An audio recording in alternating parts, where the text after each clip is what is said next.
Kalau kartu kalian tidak akan tahu nanti saldonya. Jadi kalian main beli saja gitu ya. Tidak dicek saldonya udah tiba-tiba udah. Assalamualaikum warahmatullahi wabarakatuh. Kembali lagi di channel Muhammad Sohib. Kali ini kita akan membahas tentang strategi mengatur keuangan. Kenapa kita harus belajar strategi mengatur keuangan? Itu sangat penting ya.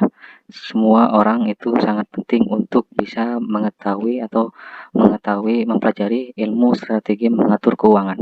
Karena ada teman saya itu waktu dulu dia punya gaji sekitaran 3 juta sampai 4 juta. Tetapi dia tetap punya utang gitu. Jadi ketika dia gajian habis untuk bayar utang, gajian lagi habis untuk bayar utang.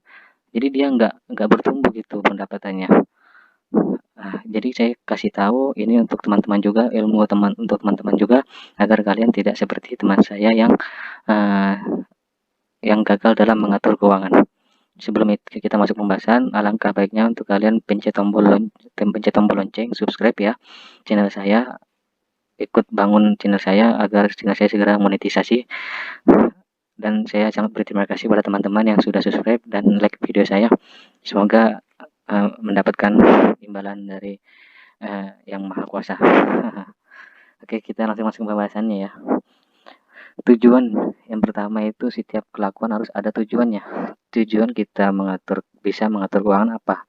Itu mencapai masa depan keuangan yang lebih baik. Jadi tujuan kita mengatur keuangan itu agar kita di masa depan keuangan kita itu baik gitu ya, karena kita kan di masa depan kita tidak akan semakin muda kan, pasti akan semakin tua, dan kita kalau sudah semakin tua maka kita akan semakin lemah dan tidak produktif. Maka kita butuh strategi keuangan dari masa dini agar kita di masa tua tidak kekurangan atau tidak buruk keuangan kita gitu ya.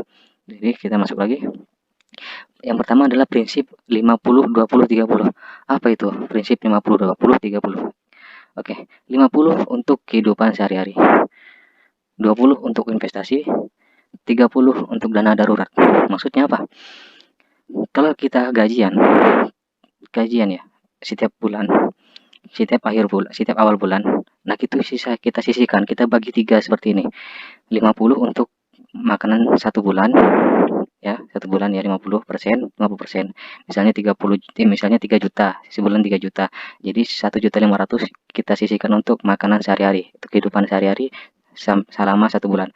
20%-nya kita investasikan ya, investasikan. 30%-nya jadi dana darurat.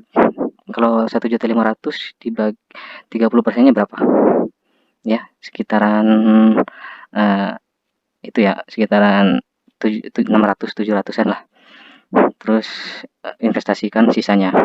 Itu prinsip 50-20-30. Ini harus diterapkan, tapi terserah sampean, terserah kalian semua ya. Mau kehidupannya, maksudnya kehidupan sehari-harinya 60% nggak apa-apa. Yang penting kehidupan sehari-hari ini harus lebih tinggi dari yang dua ini.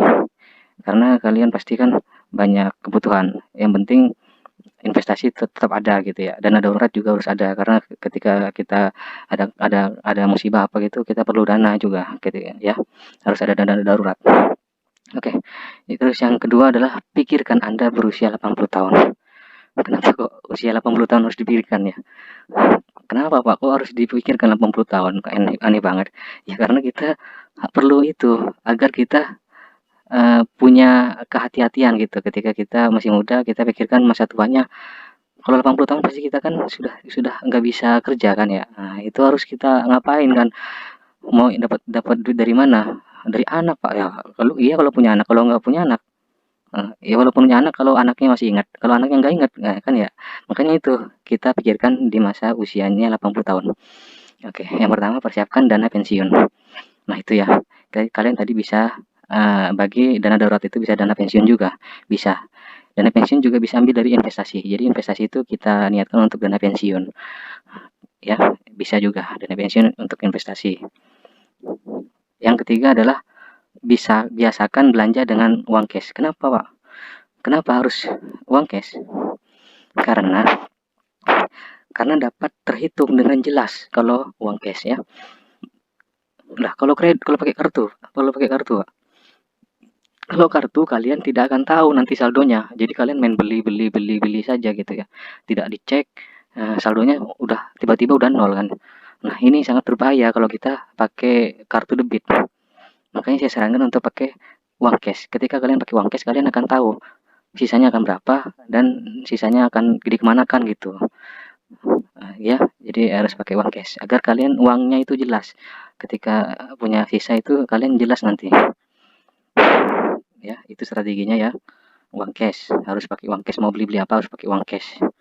Jangan pakai debit karena kalian tidak akan tahu nanti isi saldonya tiba-tiba kosong. Terus lebih berhati-hati dalam mengeluarkan uang. Nah, ya ini kan yang maksud saya tadi. Jadi kalian lebih berhati-hati dalam mengeluarkan uang ketika uang kalian pakai cash.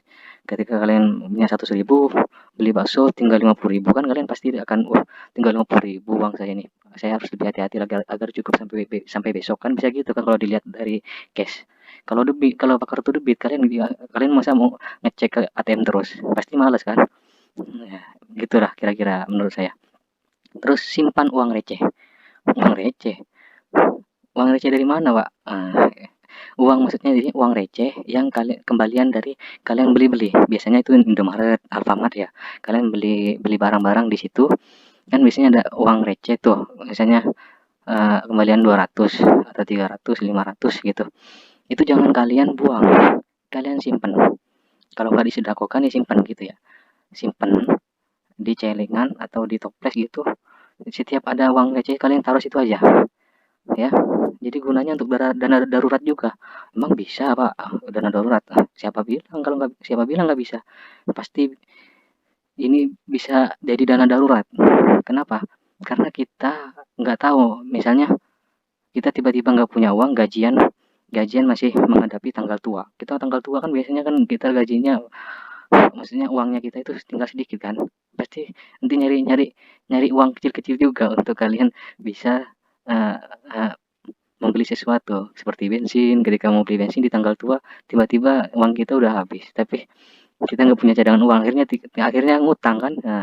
Nah ini fungsinya simpan uang receh agar kalian punya dana darurat tiba-tiba kalian nggak punya gitu. Oke, mungkin cukup ya. Pesan saya adalah cerdas mengatur keuangan, hidup jadi lebih tenang. Jadi seperti itu. Ketika kalian sudah mengatur keuangan dengan baik, hidup kalian akan lebih tenang di masa depan maupun di hari ini kita akan hidup lebih tenang ya, tidak punya utang, tidak punya beban, punya tabungan. Nah, itulah tujuan kita. Dan kita akan menjadi orang yang sejahtera suatu saat. Amin. Oke, tetap standby di channel saya. Akan ada episode-episode yang lebih menarik lagi di selanjutnya. Silakan subscribe channel saya, komentar di bawah pendapat kalian semua tentang video ini.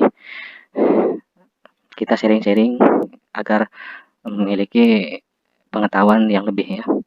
Saya Muhammad Syahib undur diri. Wassalamualaikum warahmatullahi wabarakatuh.